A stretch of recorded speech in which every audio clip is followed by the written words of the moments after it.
wabarakatuh.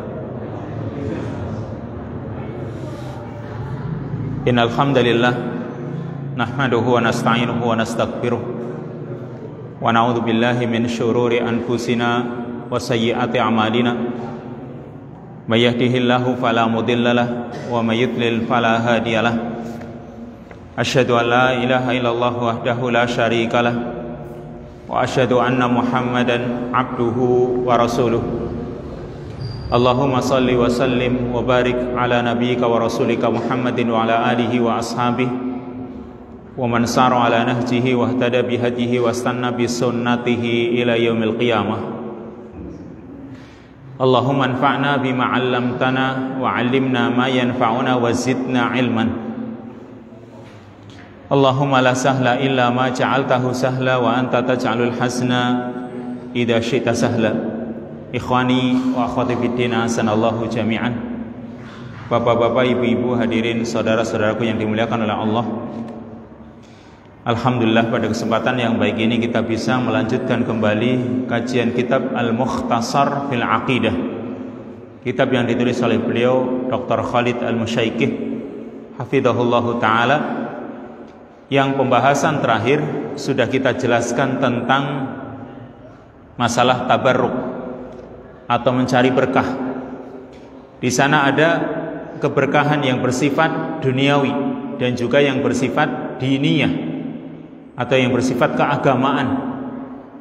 Tentu kalau yang bersifat agama harus ada dalil yang menjelaskannya. Kemudian juga cara mencari berkah itu sendiri juga ada dalilnya, ya. Ketika tidak ada dalilnya atau cara melakukannya salah, tidak sesuai dengan yang diterangkan oleh dalil, maka ini menjadi tabarruk yang bersifat mamnu, yaitu tabarruk yang terlarang. Apa saja macamnya diterangkan di sini tentang pembahasan tabarruk mamnu wa huwa anwa'. Nah, ikra.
Hasbuk. Atsani, macam yang kedua dari macam-macam tabarruk mencari berkah, yaitu tabarrukun mamnu'un, cari berkah yang terlarang. Wa huwa anwa', dan mencari berkah yang terlarang ini ada beberapa macam. Al-awwal, yang pertama, syirkun akbar. Yang pertama hukumnya syirik besar. Ini cari berkah hukumnya syirik besar. Wa huwa an ya'taqida annal mutabarrak bihi wa huwal makhluk yahabul barakah bi nafsihi, yaitu orang yang meyakini bahwa yang dimintai berkah atau yang dicari berkahnya wa huwal makhluk, yaitu makhluk, bahwa orang yang dimintai berkah itu, ya, yang dia itu makhluk, yahabul barakata bi nafsihi, dia bisa memberikan berkah itu dengan sendirinya. Jadi dia meyakini bahwasanya yang dimintai berkah itu, yaitu selain Allah, yaitu makhluk, itu bisa memberikan keberkahan dengan sendirinya. Fayubariku fil asya'i bidatihi istiqlalan min dunillahi subhanahu. Makhluk itu bisa memberikan berkah, ya, bisa memberikan berkah fil asya', pada apa saja, bidatihi, dengan zatnya, istiqlalan min dunillah, dengan sendirinya dia bisa memberikan berkah, min dunillah, tanpa campur tangan Allah. Ya, tanpa ada andil dari Allah Subhanahu wa taala. Berarti di sini orang itu ada keyakinan, pokoknya yang dimintai berkah ini bisa memberikan berkah dengan sendirinya. Allah nggak ada campur tangannya. Ya, misalnya orang itu mendatangi pohon, dia minta berkah pada pohon tersebut dan menganggap pohon itulah yang bisa memberikan keberkahan. Ya, pohon itu yang benar-benar dia yakini bisa memberikan keberkahan. Kalau dia masih meyakini Allah yang memberikan berkah cuma dengan perantara pohon ini lain. Hukumnya tidak syirik besar. Ini kalau orang meyakini bahwasanya sesuatu yang dimintai berkah itu, dia mengakui bahwa makhluk ini bisa memberikan berkah dengan sendirinya, dan Allah tidak ikut andil dalam hal ini. Mengapa dikatakan syirik besar? Li'annallaha ta'ala wahdahu mujidul barakah wa wahibuha. Karena Allah Subhanahu wa taala karena Allah Subhanahu wa taala sajalah yang mujidul barakah, yang mengadakan berkah itu sendiri, yang menciptakan keberkahan itu sendiri, wa wahibuha, dan yang memberikannya. Allah yang berikan keberkahan, yang berikan manfaat pada sesuatu itu Allah, karena Allah yang menciptakan. Ini kok dia punya keyakinan selain Allah bisa memberikan berkah dengan sendirinya. Faqad sabata fi sahihil Bukhari 'anin Nabi sallallahu alaihi wasallam, disebutkan dalam Sahih Bukhari dari Nabi sallallahu alaihi wasallam, annahu qala fi hadis Jabir radhiyallahu anhu, bahwa Nabi bersabda di dalam hadis Jabir radhiyallahu anhu, al barakatu minallah, keberkahan itu berasal dari Allah. Ini jelas ya, Nabi mengatakan berkah itu berasal dari Allah. Adanya manfaat-manfaat yang banyak itu semua dari Allah. Ini pertama yang termasuk syirik besar, yaitu meyakini yang dimintai berkah itu bisa memberikan berkah dengan sendirinya. Atau, nah sekarang masih yang pertama, tapi bentuknya yang lain. Au ya'buduhu multamisan minhul barakah bi'ibadatihi, atau beribadah kepada selain Allah tersebut. Jadi beribadah kepada selain Allah dengan mencari berkah darinya, dari selain Allah tersebut, bi'ibadatihi, dengan beribadah kepada selain Allah tersebut.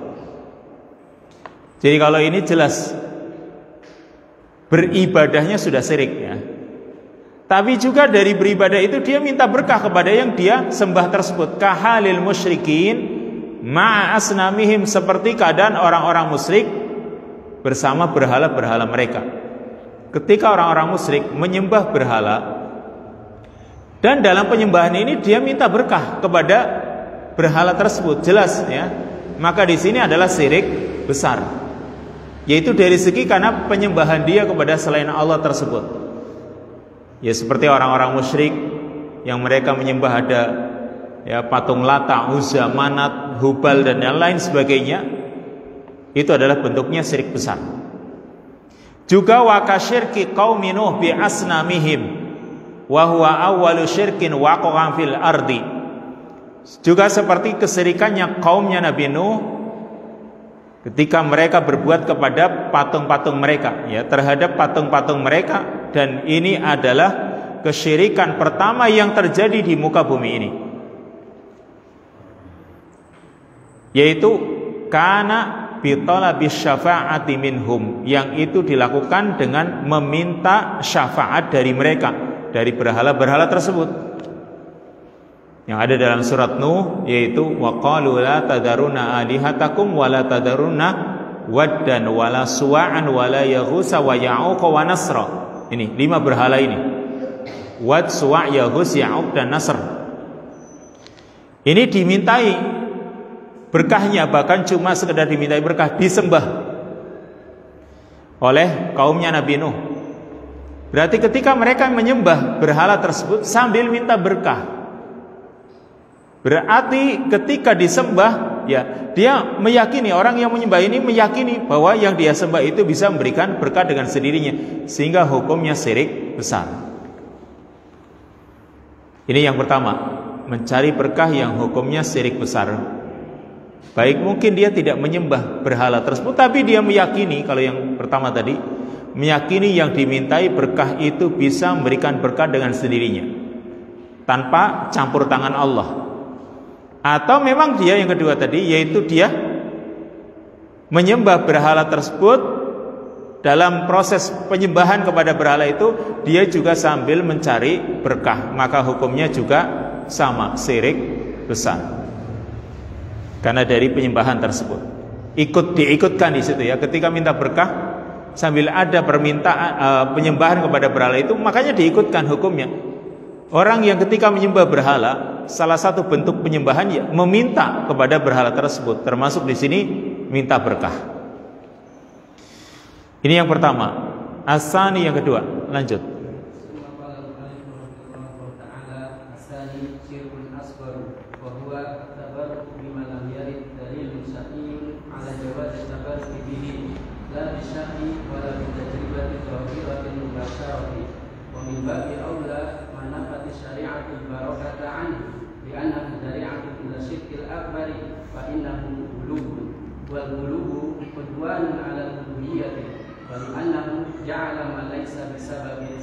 Nah, yang kedua, syirkun asghar. Yang kedua syirik kecil.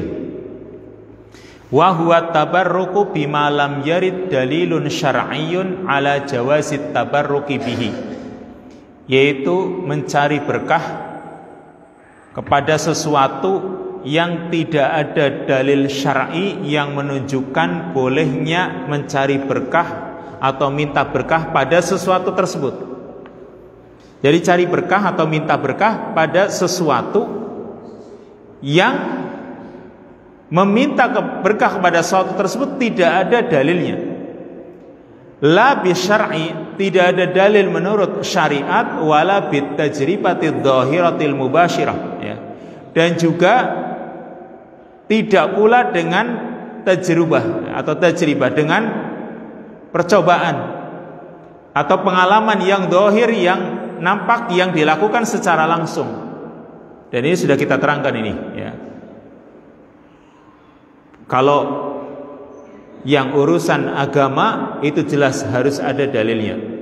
Tapi urusan dunia kan harus ada eksperimennya, harus ada percobaannya. Orang melakukan baru dia bisa berbicara. Oh ternyata, misalnya yang sudah kita terangkan kemarin, yang dibolehkan mobil itu manfaat dengan cara diberi BBM-nya, kemudian dinyalain starter, kemudian dijalankan. Itu manfaat. Dan orang bermanfaat mengambil manfaat itu karena apa? Punya pengalaman, ada percobaan, ternyata bisa lari cepat kan gitu. Dan di situ ada manfaatnya, itu berkah, yaitu dengan dia bisa mengendarai lebih cepat daripada berjalan kaki atau mungkin naik sepeda. Ini kan namanya berkah tapi duniawi. Kalau berkah duniawi dengan cara adanya pengalaman yang dohir, yang nampak, yang dilakukan secara langsung. Nah ini nggak ada dalil dari syariat kalau itu yang bersifat diniyah ya. Nggak ada dalilnya dalam syariat, dan juga tidak ada tajrubahnya, percobaannya atau pengalamannya secara langsung. Wa min babi aula ma nafatis syari'atu al barakata anhu. Dan lebih-lebih ya, berkah yang syariat meniadakannya. Lebih-lebih ketika syariat juga meniadakan keberkahan darinya. Syariat mengatakan itu enggak berkah atau dia enggak bisa memberikan berkah. Maka jelas di sini ya, ketika syariat menyatakan enggak ada berkahnya pada perkara tersebut, maka di sini li'annahu dari'atun ila syirkil akbar fa innahu ghulu, maka itu akan menjadi jalan menuju syirik besar. Ini hukum asalnya syirik kecil, tapi itu bisa mengantarkan kepada syirik besar. Fa innahu ghulu, karena itu termasuk berlebihan, melampaui batas. Wal ghuluwu udwanun 'alal uluhiyah, dan sikap ghulu itu berarti permusuhan atau memusuhi memusuhi bentuk ketuhanannya Allah Subhanahu wa taala. Wali annahu ja'ala ma laisa bisababin sababan, dan juga menjadikan sesuatu yang tidak menjadi sebab dianggap bisa menjadi sebab. Ya contohnya begini, orang itu tabaruk pada kuburan, cari berkah pada kuburan, kan nggak ada dalilnya. Ya nggak ada dalilnya menyatakan kuburan itu kalau diusap-usap nanti bisa menjadi kaya. Ya diusap-usap nanti bisa menjadi kaya, terutama kuburan orang-orang soleh. Ya. Jadi mereka tidak menyembahnya, tapi itu barangkali ya, ketika orang bertabaruk pada suatu tersebut yang jelas tidak ada dalilnya, bahkan mungkin atau memang betul-betul syariat itu menyatakan nggak boleh, atau syariat menafikan bahwa tidak ada keberkahan dengan cara tersebut. Berarti di sini ini bisa mengantarkan kepada kesyirikan. Atau mungkin contoh yang lain kepada batu atau pohon atau apa saja yang jelas tidak ada dalil syar'inya, kemudian juga dari segi di duniawinya juga tidak ada hubungan sama sekali. Sekarang pohon dimintai keberkahan, barangkali bisa memberikan keberkahan pada sebuah kehidupan rumah tangga. Misal begini, orang itu mau mengadakan acara, misalnya nikah atau mantenan, lalu barangkali sebagian masyarakat tersebut menyuruh untuk pergi ke pohon besar yang ada di sana, lalu cari berkah. Barangkali ya, pohon itu nanti bisa menjadikan kehidupan mereka itu langgeng, abadi, tenang, kayak gitu. Yang jelas pohon ini gak ada dalilnya. Apalagi dari segi pengalaman percobaan juga gak ada hubungannya sama sekali. Wong ini pohon. Tapi dia tidak meyakini kalau pohon ini bisa memberikan berkah dengan sendirinya, karena dia merasa ini pohon gitu. Makanya ini hukumnya syirik kecil. Tapi kalau dia meyakini pohon ini benar-benar bisa menjaga warga kampung tersebut, ini misalnya, kalau orang nggak minta berkah kepadanya, itu nanti bisa menjadikan warga tersebut mereka kena bala, ya, kena bencana atau yang lain. Dia menganggap ini pohon punya kekuatan dengan sendirinya, maka nanti hukumnya bisa syirik besar. Tapi ini cuma barangkali menjadi lantaran dengan mendatangi pohon tersebut, cari berkah padanya, mengusap-usap barangkali, atau mungkin muteri pohon tersebut sekian kali barangkali, kemudian ulang nanti bisa ada keberkahan. Meskipun dia masih menganggap yang berikan keberkahan itu Allah, tapi dengan dia melakukan tabaruk pada pohon tersebut, mungkin itu menjadi sebab lantaran bisa mendatangkan keberkahan, maka hukumnya syirik asghar. Ya, contohnya tadi tabaruk kepada kuburan, mungkin dengan cara muteri kuburan, diputeri atau mungkin diusap-usap atau mungkin dicium-cium. Lanjut as-salis.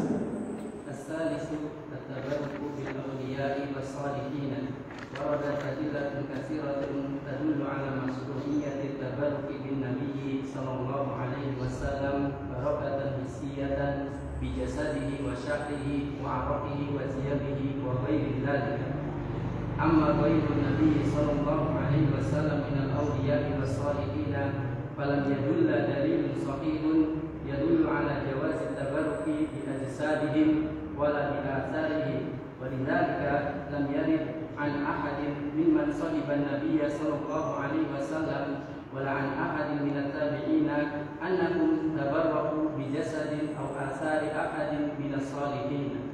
ومن ذلك التمسك بهم وبثيابهم أو الشرب بعد شربهم طلبا للبركة وتقبيل قبورهم وتمسك بها وأخذ ترابها طلبا للبركة وعبادة الله عند قبورهم تبركا بها معتقدا فضل التعبد لله تعالى عندها وأن ذلك سبب لقبول هذه العبادة وسبب لاستجابة الدعاء. Nah, as-salis sekarang. Yang ketiga, at-tabarruku bil auliya was-salihin. Yang ketiga, cari berkah dengan perantara para kekasih Allah atau yang disebut dengan para wali. Bil auliya, ya. Cari berkah dengan perantara para wali dan orang-orang soleh. Ini termasuk yang mamnu, tapi lihat nanti hukumnya, ya. Waradat adillatun katsirah tadullu ala masyru'iyyati tabarruki bin Nabi sallallahu alaihi wasallam barakatan hissiyah bi jasadihi wa sya'rihi wa araqihi wa siyabihi wa ghairi dzalik. Terdapat dalil-dalil yang banyak yang menunjukkan disyariatkannya mencari berkah pada Nabi, dan itu berupa barakatan hissiyah, ya. Keberkahan yang sifatnya konkret, yang bisa dirasakan dengan indera dari Nabi SAW. Bijasadihi, dengan jasadnya Nabi, wa sya'rihi, rambutnya Nabi, wa araqihi, keringatnya Nabi, wa siyabihi, pakaiannya Nabi, wa ghairi dzalik, dan yang lainnya. Dan ini sudah dijelaskan. Jadi misal ya, para sahabat itu rebutan sisa air wudhu Nabi. Kenapa? Kalau wudhunya Nabi pakai keran, airnya mungkin mengalir. Tapi kan wudhunya Nabi nggak pakai keran, wudhunya pakai bejana, wadah. Ketika digunakan untuk wudhu masih ada sisanya. Beda dengan kita, kalau kita kan wudhunya pakai keran. Ini kalau Nabi wudhunya pakai wadah, maka ada sisanya, dan sisanya itu air tadi terkena tangannya Nabi sallallahu alaihi wasallam. Bekas tangannya Nabi masuk ke situ. Sehingga karena ini ada bekasnya Nabi, maka para sahabat berebut air wudhu tersebut. Karena menempel pada jasadnya Nabi, ya. Atau keringatnya Nabi seperti yang dialami oleh Ummu Sulaim ketika Nabi tidur di tempatnya Ummu Sulaim. Berkeringat, keringatnya diambil sebagai campuran minyak wangi dan tambah harum. Atau rambutnya Nabi sallallahu alaihi wasallam ketika beliau haji wada, ya, beliau haji, maka beliau tahallul dan beliau cukur habis gundul, ya. Maka rambut beliau berikan kepada sebagian sahabat. Ini siapa yang mau, ini siapa yang mau, dibagi-bagi rambutnya Nabi. Dan mereka cari berkah dari rambutnya tersebut. Ya, juga pakaian Nabi. Ketika seorang sahabat melihat Nabi itu memakai pakaian yang bagus, maka sahabat ini minta agar pakaian itu diberikan kepadanya. Nabi punya, maka beliau selalu memberikan kepada orang, ya, yang menginginkannya. Beliau lepas, lalu beliau berikan kepada sahabat tersebut. Ternyata oleh sahabat tersebut dia cari berkah. Karena apa? Pakaian itu sudah nempel dengan kulitnya Nabi, sehingga dia jadikan sebagai kain kafannya ketika meninggal dunia. Dan betul-betul kain itu dijadikan kain kafan oleh orang tersebut ketika dia meninggal. Dia jaga kain itu. Karena apa? Kain itu pernah nempel pada kulitnya Nabi. Ini namanya cari berkah. Jadi misal ya, Nabi sallallahu alaihi wasallam itu minum,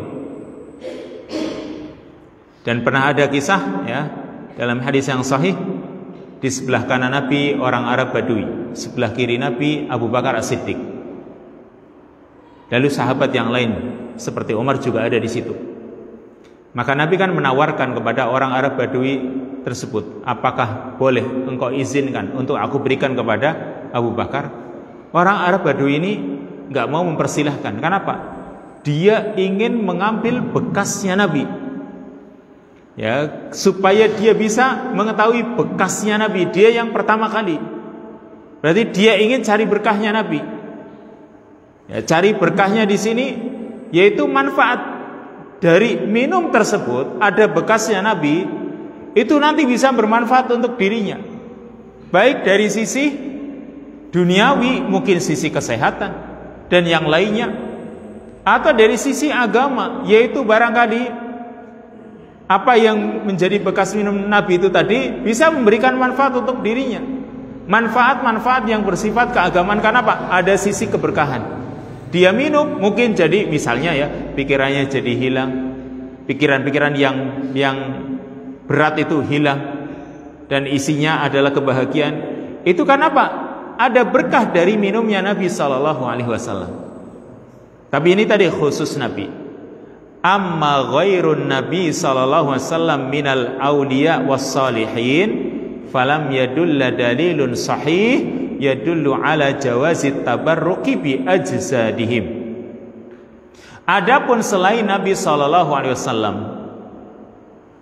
baik dari para wali atau orang-orang saleh, maka tidak ada dalil sahih yang menunjukkan bolehnya bertabaruk dengan jasad mereka, orang-orang saleh tersebut.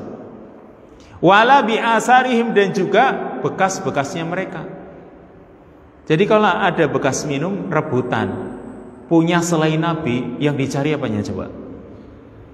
Kalau yang dicari mereka lagi haus, langsung pengen minum, nggak masalah, ya. Jadi misalnya bekas punya kiainya, orang rebutan karena Pak, mereka semua juga lagi haus. Berarti niatnya bukan untuk cari berkah, maka boleh-boleh saja kan gitu. Begitu kiainya lu pergi, langsung dia ambil minum, dia minum.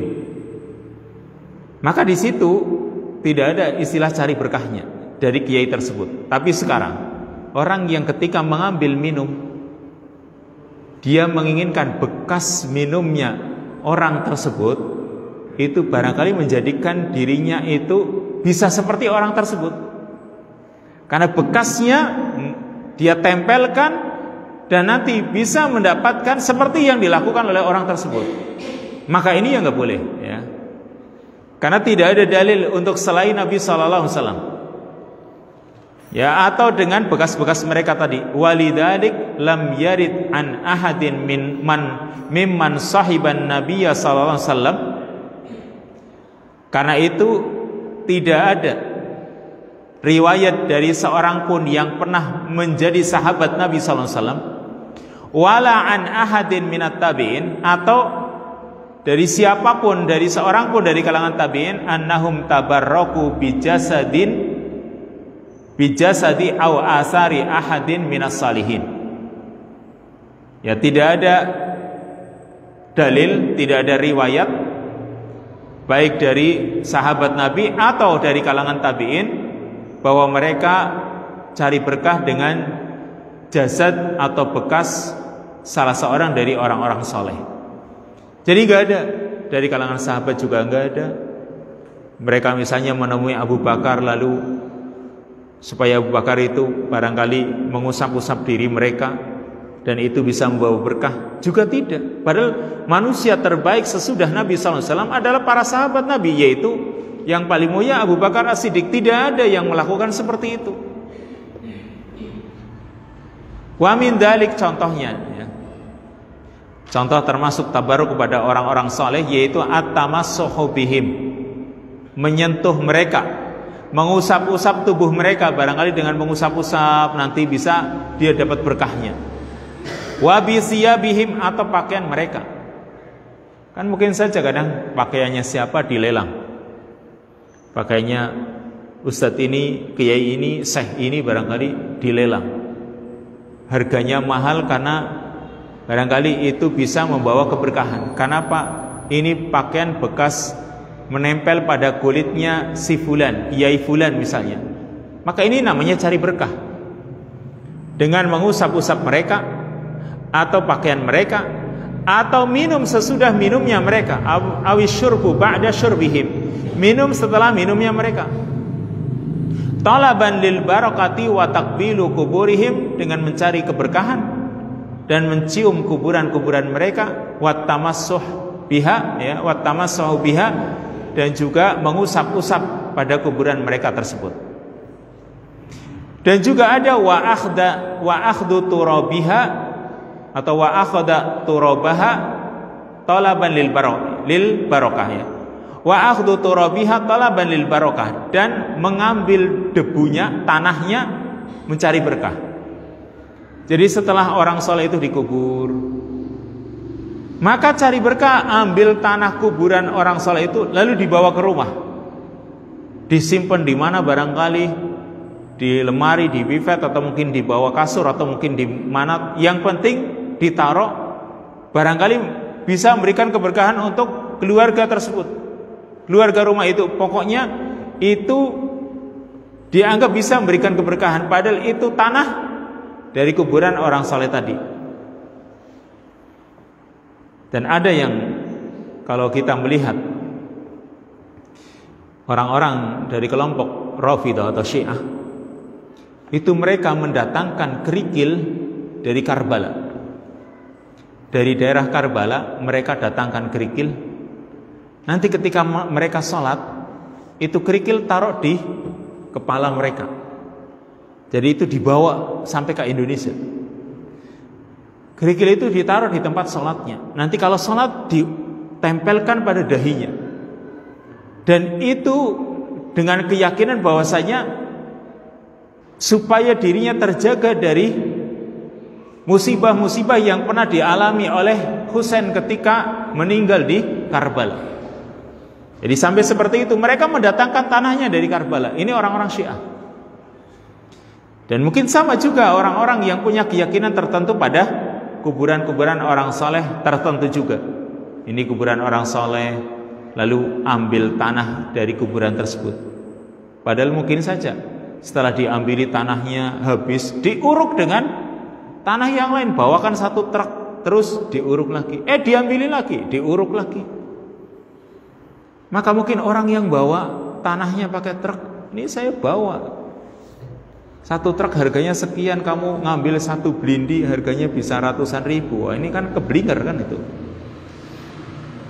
Karena jelas mereka ngambil tanahnya itu dari luar, tapi karena orang banyak ngambil, padahal kan tanah itu nggak nyentuh juga orang saleh itu kan gitu. Kuburannya kan di bawah, nggak tersentuh. Tapi mengapa sampai seperti itu? Andai kata nempel saja, nempel tanah itu dengan orang saleh tersebut saja, sudah dikatakan tadi Imam Nuh. Apalagi ini sudah nggak nempel, hanya berada di atas kuburan, kemudian diambil dan dijadikan berkah. Orang mencari berkah darinya. Maka ini yang sangat disayangkan di sini ya. Dikatakan di sini wa akhdhu turabiha talaban lil barakah wa ibadatullahi 'inda kuburihim tabarrukan biha. Mengambil tanahnya dengan mencari keberkahan dan beribadah kepada Allah di samping kuburan mereka orang-orang saleh tersebut, tabarrukan biha, dengan mencari berkah pada kuburan-kuburan mereka tersebut.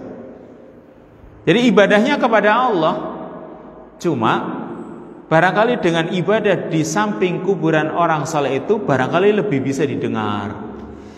Sehingga disitulah cari keberkahannya yang mereka inginkan, dan ini termasuk yang dilarang. Mu'taqidan fadla at-ta'abbud lillahi ta'ala indaha, dengan meyakini keutamaan beribadah kepada Allah di samping kuburan tersebut. Kan mungkin ada orang yang punya keyakinan seperti ini, daripada di masjid mending di samping kuburan sana, itu lebih afdol. Nah, dia meyakini di sana itu nanti lebih, karena di samping kuburan orang saleh ya yang diakui kesolehannya barangkali menurut mereka, itu nanti lebih bisa didengar ibadah mereka oleh Allah Subhanahu wa taala. Sehingga mereka menganggap itu lebih afdal dibanding sholat di masjid manapun. Apalagi kalau orang sudah meyakini ini kuburan orang yang dianggap wali yang punya tingkatan tinggi ya, mungkin dianggap lebih afdal daripada sholat di Masjidil Haram. Wa anna dzalika sababun liqabuli hadhil ibadah wa sababun listijabati du'a. Dan mereka menganggap bahwasanya itu menjadi sebab diterimanya ibadah mereka ini. Ketika sholat di samping kuburan orang saleh itu merasa ibadah itu lebih diterima. Dan juga wasababun listijabati du'a, menjadi sebab dikabulkannya doa. Maka ini terlarang. Ini yang ketiga. Lanjut yang keempat.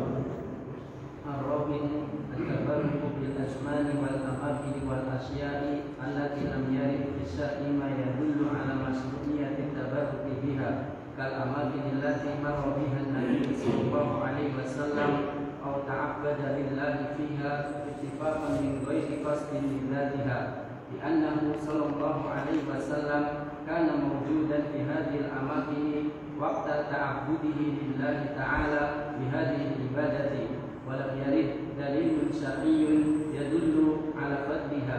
ومن هذه الأماكن Jabal Sur wa Gharu Hira wa Jabal Arafat wal amakin allati marra biha an-nabiy sallallahu alaihi wasallam fi asfarihi wal masajid as-sab'i allati qaruba al-Khandaq wal makan alladhi yazmu ba'dhum anna an-nabiy sallallahu alaihi wasallam wulida fihi ma'a annahu mukhtalafun fi makani wiladatihi sallallahu alaihi wasallam ikhtilafan katsiran. Ya, hasbuk, cukup dulu.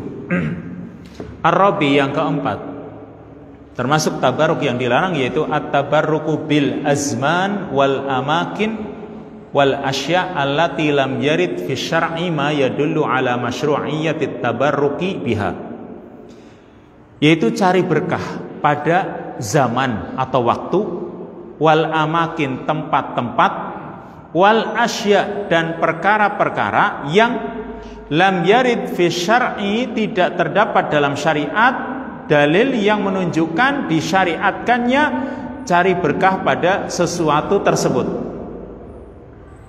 Bisa zaman, waktu, bisa tempat, bisa benda-benda atau barang-barang. Tapi di sini dimulai dari waktu. Yaitu kal amakin, sekarang tempat ya. Dimulai dari amakin, tempat. Kal amakinil lati marra bihan nabiyyu sallallahu alaihi wasallam. Seperti tempat-tempat yang pernah dilewati oleh Nabi. Au ta'abbada lillahi fiha, atau Nabi beribadah di tempat tersebut, ya, ittifaqan min ghairi qasdin lidatiha, yang disepakati bahwa Nabi itu tidak ada maksud beribadah di tempat tersebut, ya, tidak ada maksud karena tempat itu punya keutamaan. Perhatikan di sini, kalau ada syariat yang merangkan bahwa ibadah di tempat tersebut itu punya keistimewaan, ada dalilnya, nggak apa-apa. Tetapi kalau Nabi cuma lewat dan tidak ada maksud bahwa tempat itu punya keistimewaan. Jadi kalau sekali lagi, kalau ada maksud atau sengaja melakukan di tempat tersebut, bahkan Nabi sampai menerangkan fadilahnya, misal salat di 3 masjid, Masjidil Haram, Masjid Nabawi, Masjidil Aqsa. Orang itu sholat di tempat tersebut yang ada dalilnya jelas, Nabi menerangkan keutamaan sholat di 3 masjid ini. Berarti orang ingin mendapatkan keberkahan, pahala, ya, kebaikan ketika sholat di 3 masjid ini. Maka berarti kan ada dalilnya yang menerangkan keutamaan sholat di 3 masjid tersebut. Atau wabil khusus dari 3 masjid ini, ada tempat yang khusus, misalnya di Masjidil Haram ada tempat namanya Multazam atau Hijr Ismail, yang berarti kalau masuk ke dalam Hijr Ismail berarti dia sholat di dalam Ka'bah atau di Multazam. Multazam itu antara Hajar Aswad dengan pintu. Bagaimana caranya yang dilakukan oleh Nabi SAW dalam hadis yang sahih?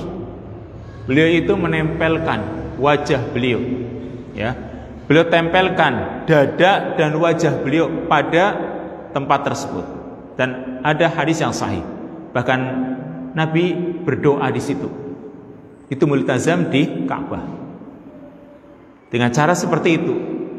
Jadi Nabi sengaja menempelkannya di tempat tersebut. Nah, yang lainnya nggak ada dalil. Meskipun nanti yang lainnya menganggap bisa saja dalil secara umum, tapi Mu'alif di sini nanti membantah. Atau di dalam Masjid Nabawi ada Raudhah, dan banyak orang masuk ke dalamnya.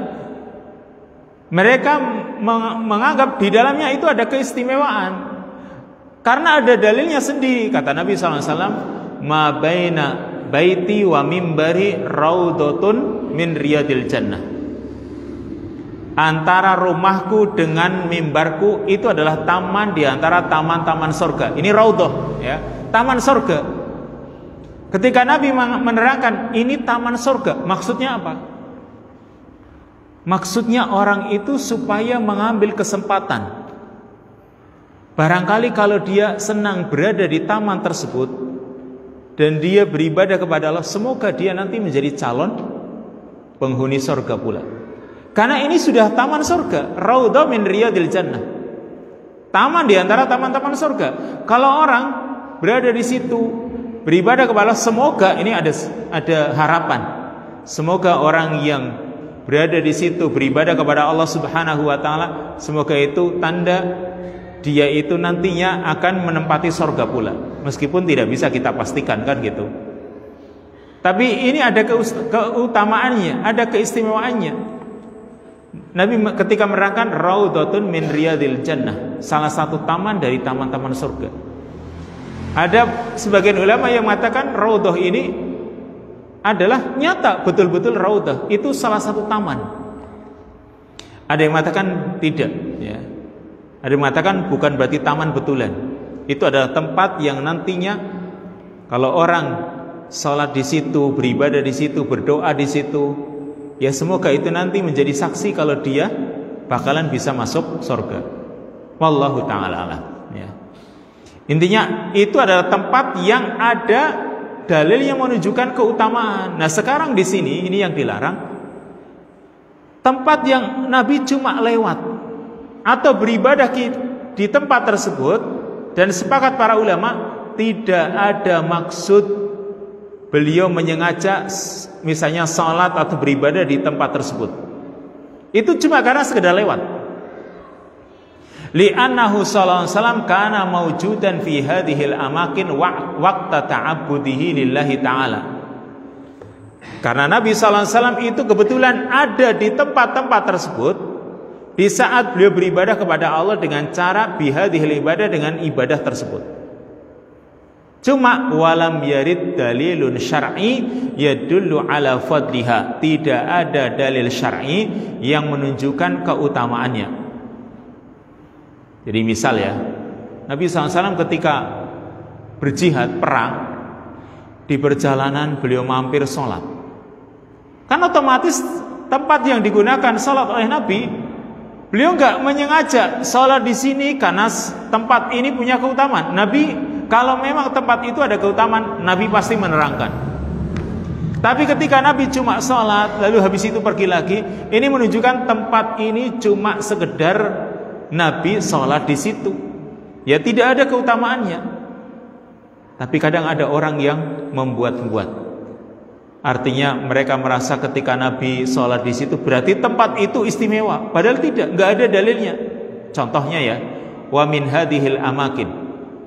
Di antara tempat-tempat ini yang banyak orang itu menganggap itu punya keutamaan, padahal tidak. Yaitu contohnya Jabal Thur atau Jabal Thaur, ya. Yaitu Gunung Thur atau gunung yang di situ ada gua Thurnya. Ketika Nabi SAW hijrah ke kota Madinah, sebelum beliau hijrah, maka beliau meninggalkan kota Mekah ke arah selatan. Beliau menuju gua Thur di situ. Di situ selama 3 hari 3 malam. Jadi Nabi berada di tempat tersebut selama 3 hari 3 malam. Untuk apa di situ? Nabi tidak menyengaja ke situ itu untuk ibadah. Nabi ke situ hanya untuk bersembunyi, kan gitu. Tapi orang zaman sekarang pergi ke Gua Thur, lalu mereka merasa ini tempat yang pernah Nabi berada di dalamnya, lalu mereka sholat, menganggap kalau di situ nanti banyak berkahnya. Nah ini Nabi cuma lewat.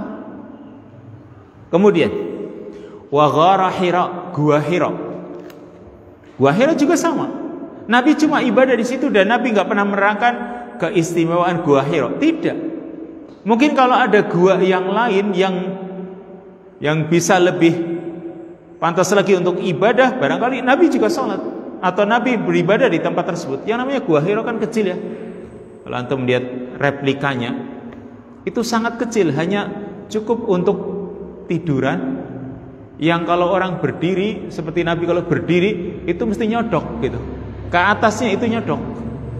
Cuma di situ bisa untuk duduk dan bisa untuk seperti orang bersembunyi. Ini Gua Hira, ya. Nabi berada di situ, yaitu menyendiri.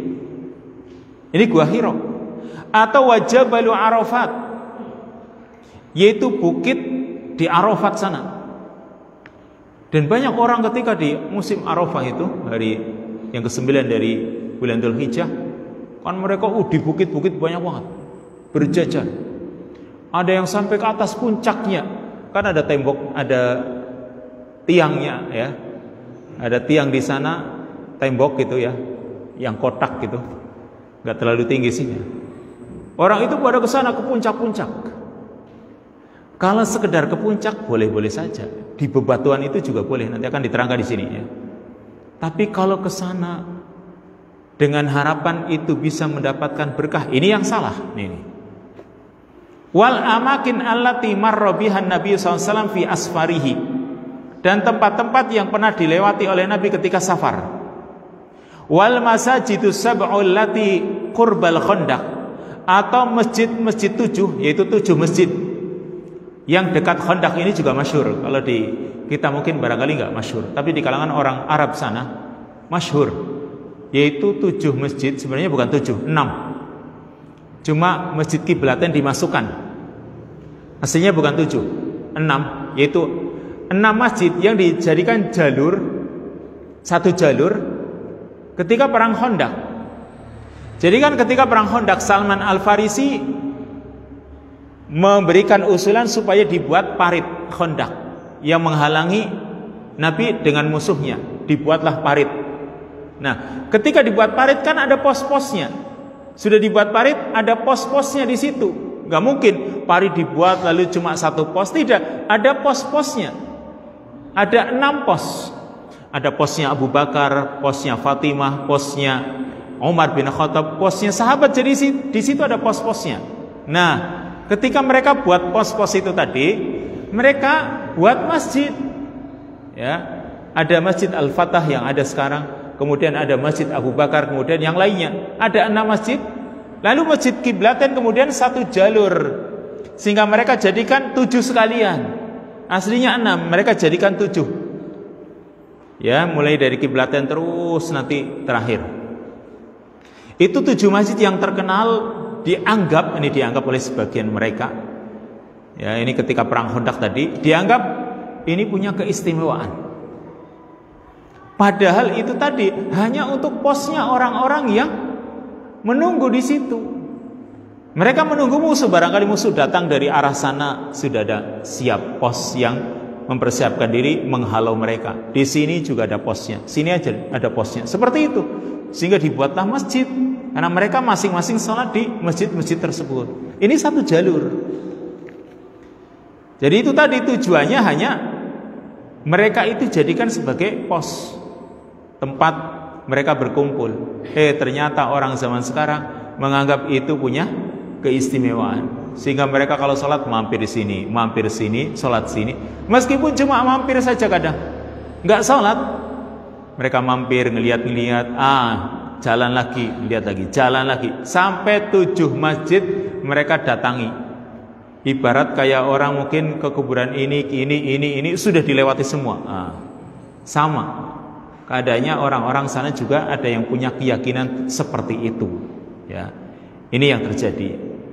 Kemudian wal makanul ladzi yaz'umu ba'duhum anna an-nabiy sallallahu alaihi wasallam wulida fihi, dan tempat yang sebagian mereka mengklaim, ya, menganggap bahwa Nabi SAW itu dilahirkan di tempat tersebut, ma'annahu mukhtalafun fi ma'kani wiladatihi sallallahu alaihi wasallam ikhtilafan katsira. Padahal tempat kelahiran Nabi itu masih diperselisihkan. Masih diperselisihkan oleh para ahli sejarah. Sebenarnya di mana kan gitu. Lalu orang mengklaim di sini, di sini, di sini. Yang namanya orang ketika nggak tahu persis, ya biasa kan mereka mengkira-kirakan. Coba sekarang misalnya yang ada di negara kita, kuburannya Pangeran Diponegoro, di mana? Orang itu pada mereka berebut. Ada yang bilang di Sulawesi, ada yang bilang bukan, di Jawa. Ada yang mengatakan ini kepalanya. Ada yang mengatakan ini, macam-macam kan seperti itu. Jadi mereka saja berselisih tempatnya yang benar itu yang mana. Ya, seperti itu diperselisihkan oleh para ulama. Sebagaimana kuburannya Hasan Husain atau Husain.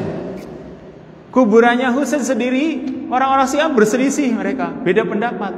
Ada yang bilang di sini, ada yang bilang di sini. Ya itulah. Akhirnya ketika berbeda pendapat tersebut, akhirnya ada yang mencari jalan tengah. Itu kepalanya di sana, tapi jasadnya di sini. Jadi kedua-duanya benar. Ya sudah. Ya sudah, dipersilahkan. Intinya kalau kita, pertama, tempat itu masih diperselisihkan. Lah buat apa? Yang kedua, tidak ada dalil keistimewaan salat di tempat lahirnya Nabi tersebut misalnya, atau mungkin mengunjungi tempat kelahiran Nabi. Jadi untuk apa sih? Oh, nggak ada dalilnya. Makanya mending misalnya orang itu ketika mereka itu mengadakan ziarah, sudah 3 masjid ini, Masjidil Haram, Masjid Nabawi, Masjidil Aqsa. Itu pun kalau mampu ke sana, Masjidil Aqsa ini terutama. Lah kalau memang waktunya, misalnya orang itu diberi kesempatan hanya untuk ke Masjidil Haram, hanya umroh saja, ya sudah, itu lebih baik di situ. Kalau kita biasanya kan kalau travel umroh itu biasanya diberi kesempatan 2 tempat ini, di Mekah 4 hari, di Madinah 3 hari, itu biasanya. Atau mungkin Madinah dulu 3 hari, Mekahnya 4 hari. Ini yang biasa standar gitu ya, meskipun ada yang nanti lebih lama. Tapi orang-orang sekitar Saudi, negara-negara yang ada, mungkin Bahrain, Qatar, Yaman, kemudian juga Kuwait, kemudian negara-negara yang lain, itu kalau umroh sudah, mereka umrohnya itu cuma ke Masjidil Haram. Habis itu pulang sudah. Madinah nggak lewat. Mereka pulang palingan itu. Kenapa? Mereka sudah inginnya umroh dan juga ibadah di Masjidil Haram, nilainya besar. Lah untuk apa mampir ke Nabawi? Kan gitu. Karena lebih besar kalau misalnya orang itu mau menghabiskan di Masjidil Haram, mending sekalian di Masjidil Haram. Itu kalau memang ya programnya hanya ke Masjidil Haram, itu lebih baik. Andai kata gini ya, meskipun orang ya pengen juga ke Masjid Nabawi, berarti kan dalam rangka plesir saja. Tapi kalau gini, kalau orang diberi kesempatan, kamu milih 7 hari full di kota Mekah, di Masjidil Haram, atau 4 hari di Mekah, 3 hari di Madinah. Kalau orang milih pahala, ya mending di Masjidil Haram. 100.000 kali lipat daripada 1.000 kan gitu. Tapi kan orang mungkin, saya pengen ke Madinah, lihat kota Madinah kayak apa, Masjid Nabawi kayak apa. Ini lain sudah. Berarti tujuannya bukan pahala ini, tujuannya hanya ingin melihat masjidnya Nabi, lain. Makanya kalau orang iktikaf terutama di bulan Ramadan, apalagi 10 hari terakhir, mana yang sangat padat? Ya Masjidil Haram. Kenapa? Keutamaannya lebih besar di sana. Bisa mendapati malam Lailatul Qadar berada di Masjidil Haram yang pahalanya besar. Makanya berebut di sana. Masjid Nabawi ya mungkin tetap ramai sebagaimana masjid-masjid yang lain. Ya kalau Masjid Taliman ya nggak ramai lah. Tapi masjid-masjid yang lain ya ramai juga, tapi ya lebih ramai Masjid Nabawi. Tetapi Masjidil Haram lebih ramai lagi. Nah itu yang perlu dipertimbangkan sisi itunya. Kenapa? Ada dalilnya jelas. Ya, kemudian ada fadilah yang menerangkan tentang keutamaannya di sana. Lanjut sedikit lagi. Fala yajuzu lil muslim qasdu ziyarati hadhil amakin litta'abbudi indaha. Maka tidak dibolehkan bagi seorang muslim dengan maksud berziarah ke tempat-tempat ini litta'abbudi indaha, untuk ibadah di tempat-tempat ini. Au fauqaha bisalatin, atau di atasnya, bisalati dengan salat, au doain atau doa, au ghairiha atau yang lain. Jadi misalnya naik ke bukit Jabal Nur misalnya, naik ke atas. Niatnya di sana ingin salat, ingin doa karena merasa lebih afdal, maka ini enggak boleh. Kalau cuma sekedar ingin tahu, melihat ke atas, ya boleh-boleh saja. Sebagaimana kalau misalnya kita itu pergi ke Borobudur, ingin lihat saja kayak apa Borobudur, boleh enggak? Hukum asalnya boleh-boleh saja. Lihat tempat kayak apa, ini tempat ibadahnya, kan ingin tahu. Tapi kalau dia ke sana berbangga, oh saya punya nih. Kemudian apalagi menganggap ini tempat bisa mustajab doa. Nah ini yang lebih parah. Buat apa kan gitu? Karena nggak ada dalilnya. Dan itu juga tempat ibadahnya non muslim. Lanjut ya. Kama la yajuzu lil muslim mashu syai'in min hadhil amakin. Sebagaimana tidak dibolehkan bagi seorang muslim menyentuh sedikit pun dari tempat-tempat ini atau mengusap sedikit pun dari tempat-tempat ini li talabil barakah, untuk mencari berkah. Wala yushra'u su'udu hadhil jibal. Tidak disyariatkan untuk naik ke gunung-gunung ini la fi ayyamil hajj wala fi ghairiha. Tidak di hari-hari hari-hari musim haji wala fi ghairiha, atau yang lain. Kecuali tadi naiknya cuma sekedar ingin tahu, kan boleh-boleh saja orang ingin tahu. Biar pernah ke sana, oh ini saya pernah ke sana. Mungkin buat cerita gitu kan. Tapi kalau dia bangga bisa ke sana, kemudian di sana itu tempat mustajab, ini sudah butuh dalil kalau dia menganggap itu mustajab. Dan enggak ada dalilnya. Wala tamassuhu bil amudillati alladhi fawqaha. Dan juga tidak mengusap-usap tugu yang ada di atasnya. Ini di Arafah ya. Kan di sana ada tugunya. Lalu orang menyengaja mengusap-usap sebagaimana di Maqam Ibrahim. Coba lihat saja. Orang ketika sambil tawaf gitu ya, ada Maqam Ibrahim. Ada yang menciumnya luar biasa sambil nangis-nangis. Dicium sambil nangis-nangis. Maka apa keistimewaannya kan gitu. Sisi keberkahannya tidak pernah diterangkan. Nabi SAW tidak menerangkannya. Maka ketika di Arafah juga sama, ada tugunya, ya sudah. Yang lebih parah itu ketika ya di Jabal Nur, lalu mereka menganggap ini tempat pertemuan Adam dan Hawa. Lalu mereka tulis si fulan love fulanah. Nah, tulis di situ. Biar nanti kehidupan mereka kekal abadi, langgeng selamanya. Ini sudah keyakinan yang sangat kontras sekali, bertentangan sekali. Ada yang sama dengan keadaan orang-orang Yahudi, ada tembok ratapan, mereka meratap di situ. Atau mungkin nulis sesuatu diselesep-selesepkan itu di temboknya orang-orang Yahudi. Apa bedanya kan gitu? Kecuali kalau ada dalilnya, ini enggak ada. Wa inna ma yushra'ul wuquf 'inda saharat al-qaribah minhu in tayassar. Hanya disyariatkan wukuf di batu-batuan boleh saja. Di batu-batuan yang dekat dari Arafah. In tayassar, kalau memang memungkinkan. Jadi boleh-boleh saja ada di batu-batuan, kan mereka pada ada di batu-batu. Mungkin kalau orang Indonesia nggak mau panas sih. Ya mereka yang penting di Arafah. Jadi boleh-boleh saja. Karena itu termasuk Arafah ya. Wa ila waqafal hajj fi ayyi makanin min Arafat. Jika memang tidak memungkinkan ya, yang penting jamaah haji itu wukuf di tempat mana saja selagi masih berada di lingkungan Arafah. Karena Nabi SAW mengatakan kullu Arafah mauqif. Semua Arafah itu bisa menjadi tempat untuk wukuf. Jadi posisi dimanapun selagi masih batasannya ini Arafah, kan boleh di mana-mana. Mau di dalam tenda juga silahkan, mau di luar juga silahkan, mau di batu silahkan, di atas bukit juga silahkan. Selagi itu adalah tempat Arafah. Tetapi ketika sudah menganggap tadi di atas sana ada tugunya, dan kalau orang bisa mencapai tugu, kemudian bisa mengusap-usap, nanti bisa jadi orang kaya. Wah, ini sudah. Ini adalah mencari berkah yang terlarang. Wallahu ta'ala a'lam bissawab. Sebenarnya masih penjelasan yang keempat ini belum selesai, tapi kita lanjutkan pada kesempatan yang akan datang. Bismillah ta'ala.